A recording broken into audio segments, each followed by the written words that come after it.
na Serra, um bebê de 1 ano e 10 meses também morreu e a suspeita também é engasgo. O menino estava na creche quando uma cuidadora do estabelecimento percebeu que ele estava desacordado. O SAMU foi acionado, mas a criança já estava morta. A causa testada pelo DML foi asfixia por broncoaspiração. A suspeita é de que o menino tenha se engasgado depois do lanche, quando foi colocado para dormir. De acordo com a Prefeitura da Serra, a creche não tinha autorização para funcionar. Sobre a autorização, nós entramos em contato com a dona da creche, mas ela não atendeu as nossas ligações. A Polícia Civil informou que vai investigar o caso. É de partir o coração, né, gente? E quando falo em bebê, principalmente, eu que sou mãe, você aí de casa que também deve ter alguma criança, presta atenção porque o engasgo de bebês e crianças é muito mais comum do que a gente imagina. Para se ter uma ideia, apenas nesse ano, o SAMU realizou aqui no estado mais de 200 atendimentos em crianças de 0 a 12 anos. Mas presta atenção porque também acontece com adultos. E a gente vai aprender já já manobras importantes que a gente precisa aprender para a nossa vida. Vem cá, no nosso estúdio eu recebo o Dr. Rafael, muito obrigada pela sua participação, e também o Marcos, que já passou alguns perrengues com engasgo. Já sim. Almoço em família, né?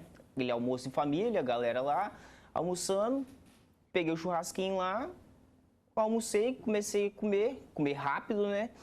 Engasguei, passei um sufoco danado, fiquei vermelho, meu irmão já me socorreu, me abraçou e eu consegui vomitar o bolo de comida em si, o bolo de carne. E tinha algum, era carne, isso para perguntar, qual era o alimento, você conseguiu identificar? Bolo de carne, carne de boi. Comendo rápido, tal, me engasguei, já meu irmão me ajudou, me socorreu, fiquei super vermelho e logo vomitei aquele bolo de carne, né? Dr. Rafael Dias, obrigada pela sua participação. Conta pra gente quais são os principais motivos, né? O que acontece no nosso organismo que faz com que as pessoas engasguem? Boa tarde. Boa tarde. Então, o que acontece normalmente é que a gente esquece de fatores de prevenção simples, né? Então, quando a gente está se alimentando, evitar de conversar, brincar, rir, mas nesses ambientes que a gente está confraternizando é difícil a gente lembrar, então a gente vai se divertindo e acaba engasgando. Então, o engasgo é um objeto, um corpo estranho que vai na via aérea e interrompe a via aérea, né? Então, qualquer objeto que tenha mais ou menos o tamanho da traqueia, ele pode obstruir ali a via aérea e vai causar esse engasgo e a pessoa não consegue mais respirar, que foi o que o Marcos sentiu lá, né? Ficou vermelho. Felizmente, ninguém fez manobra lá, então, né? Não, o meu irmão tentou bater nas minhas costas ali, mas rapidamente eu peguei e joguei esse bolo de carne para fora em si, né? Como eu comecei a engasgar e comecei a tossir. Com essa tosse, meu irmão batendo nas minhas costas, eu joguei o bolo de carne para fora. Ele provavelmente teve uma obstrução parcial ali, porque quando a obstrução é parcial, a gente consegue ainda puxar um pouco de ar e fazer esse reflexo de tosse.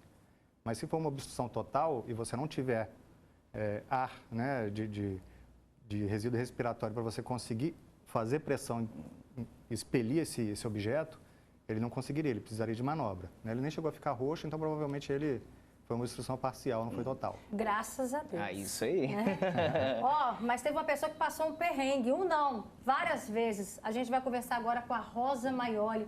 Minha gente, essa mulher já engasgou 3 vezes e foram situações críticas, Rosa. Boa tarde. Boa tarde, meu bem. Boa tarde a vocês todos que estão nos assistindo. Realmente é um perigo, né? Essa questão do engasgo, né? A primeira vez que eu engasguei foi com água. Pensa bem, com água, né? E aí, meu marido apavorado pediu socorro, aí pede para levantar as mãos, né? Eu fiquei sem respirar. E a pessoa por trás de mim me abraçou e fez assim, ó. Entendeu? Tipo isso aí, né? Deu um aperto para mim por trás. Aí é a hora que saiu o engasgo, né? Com a água, então, aconteceu. Já já o doutor vai explicar para a gente, né? Porque a água pode, de repente, entrar na via errada, doutor? Qualquer tipo de alimento ou líquido que entre na via respiratória vai causar um reflexo de tosse. Então, provavelmente, foi isso que aconteceu com a dona Rosa. Entrou um pouco de líquido, deve ter aspirado, né? E aí aquilo desencadeou um reflexo de tosse e ela conseguiu desengasgar depois das manobras do marido, O que felizmente. também é perigoso? Também é perigoso, principalmente em criança, né? Eu acho que a principal causa de óbito aí em crianças, em lactentes, é o engasgo, que é normalmente a criança que está mamando, né?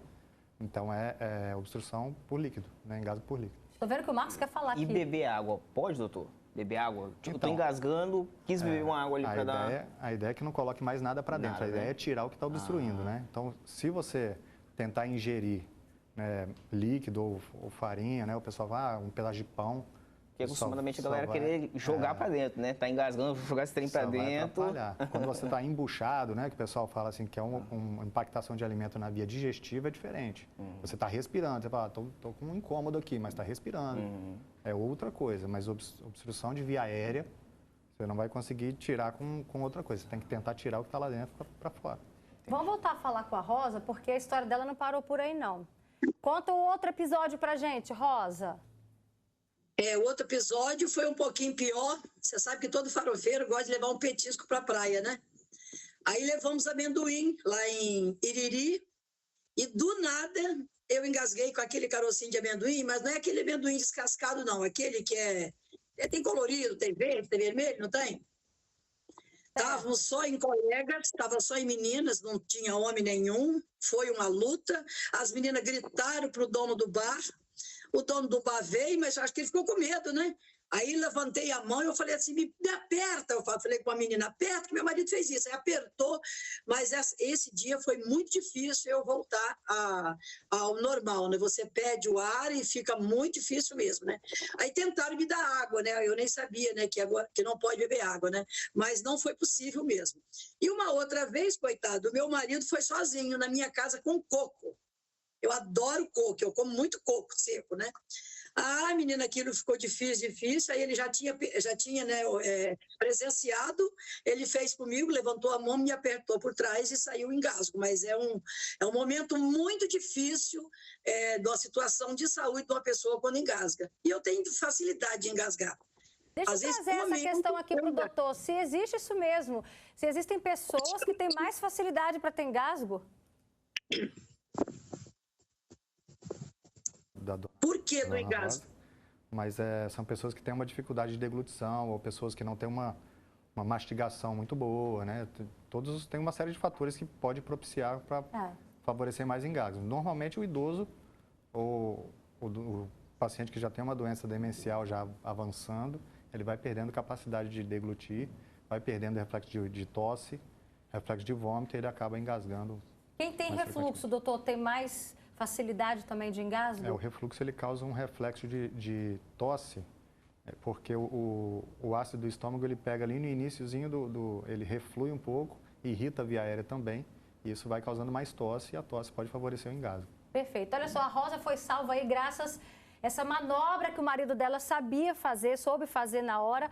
Doutor, ensina pra gente, por gentileza, como que é feita essa manobra. Vamos começar primeiro falando no caso de bebês, que infelizmente também recentemente teve um caso muito triste de uma criancinha de 3 anos que morreu em Goiânia ao comer uma uva. Daqui a pouquinho a gente vai ensinar também a partir a uva corretamente para ofertar para as crianças. Ensina pra gente, doutor.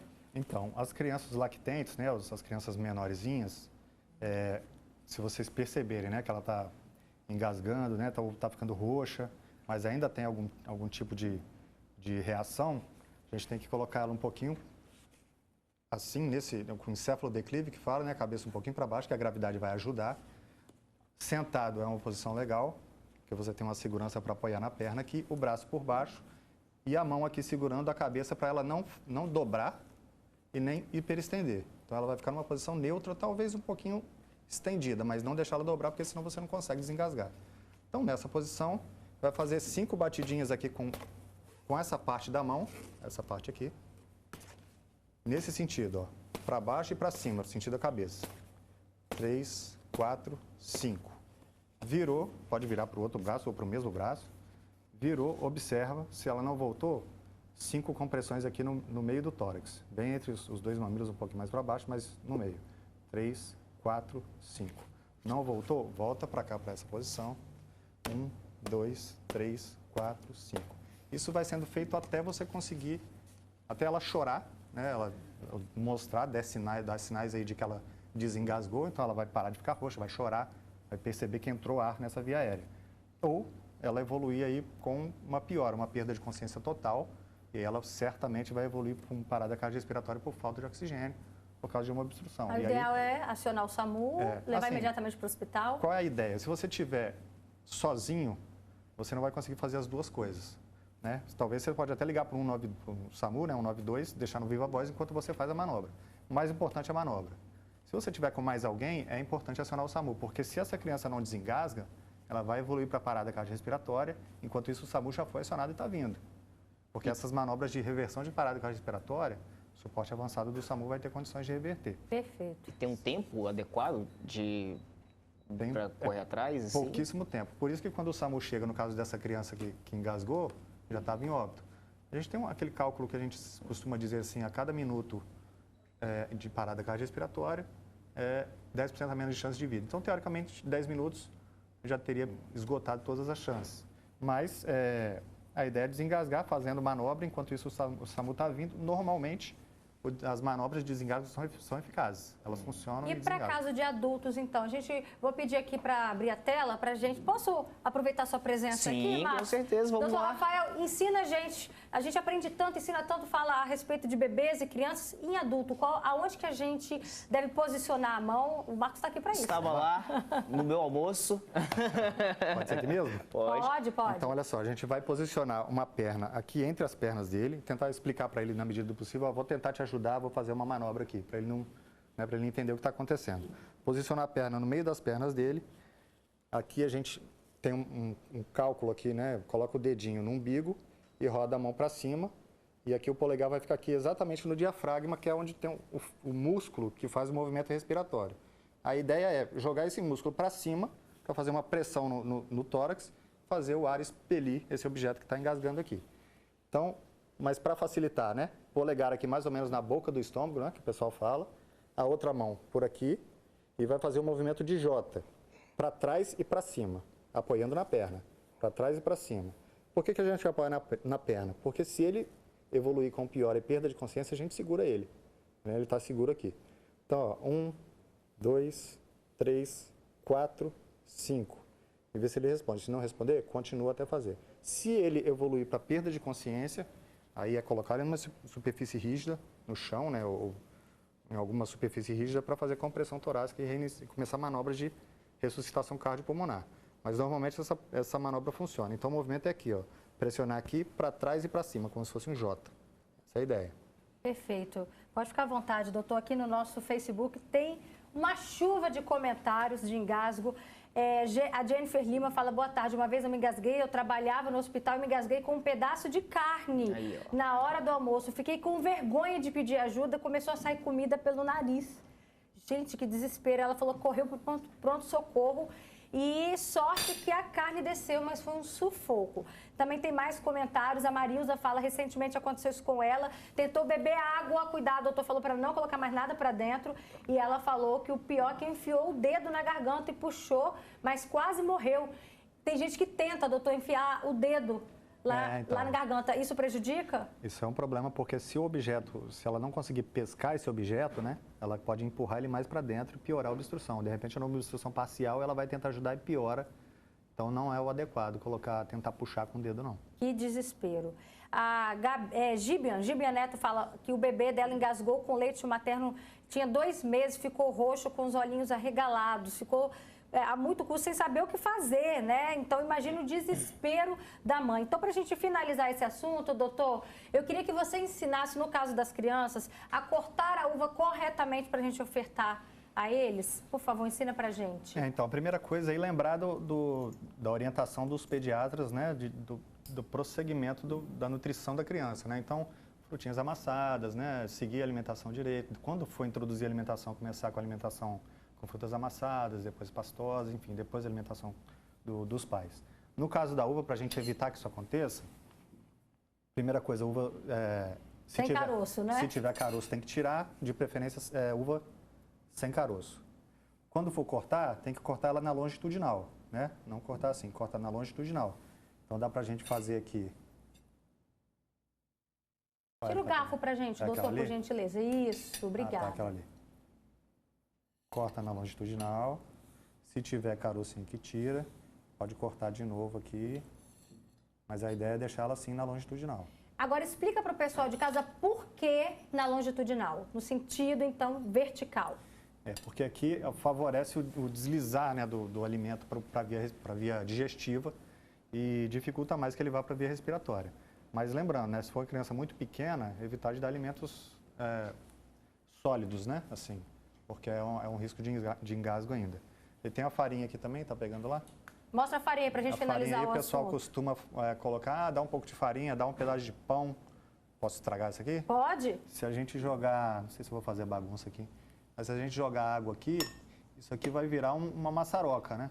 E aí tem gente não, que engasga com espinho de peixe e faz isso, esse procedimento. Isso aqui não vai ajudar, tá vendo? Isso aqui vai atrapalhar. No caso de um engasgo, de obstrução de via aérea, aí você vai só colocar mais um objeto, um cimento de farinha aí que você vai Perfeito. só atrapalhar. Doutor, uma aula pra gente. Muito obrigada pela sua participação. Nada, Doutor à Rafael disposição. Dias participando com a gente. Marcos também, come sem pressa. Não, agora devagarzinho, Devagar. para não engasgar, não Amém. embolar e não Tá bom? acabar com o almoço em família. Isso aí. Beijo, Rosa Maioli. Obrigada também pela sua participação. Cuida do refluxo, hein, mulher?